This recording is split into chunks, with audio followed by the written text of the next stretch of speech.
Warga memprotes kasus kematian seorang warga yang diduga menjadi korban penembakan oknum polisi di Yahukimo, Papua Pegunungan.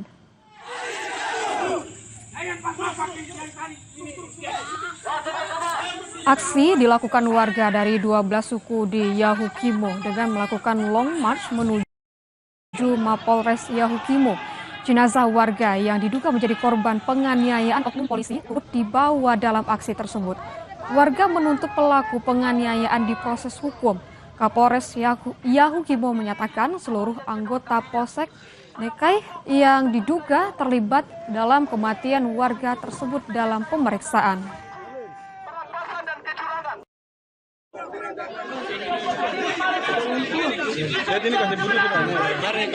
Anggota saya sedang saya periksa.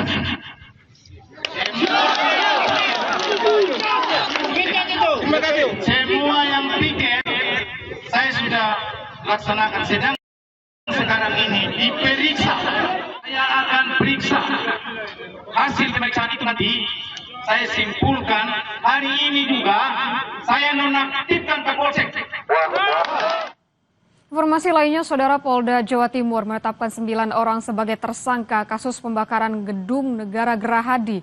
8 orang masih di bawah umur. Polisi menyebut 9 orang tersangka terlibat dalam aksi pelemparan bom Molotov yang membakar simbol pemerintah di jantung kota Surabaya. Selain 9 tersangka, polisi juga menangkap 74 tersangka lain yang menjadi pelaku pembakaran, perusakan, dan penjarahan.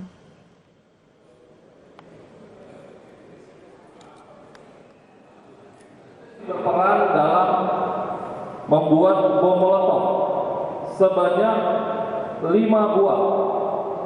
Jadi ada 5 buah bom Molotov yang dibuat oleh pelaku bersama 4 tersangka yang masih di bawah umur. AIP ini juga berdasarkan hasil pemeriksaan diduga sebagai eksekutor pelemparan bom Molotov ke arah gedung negara Gerahadi.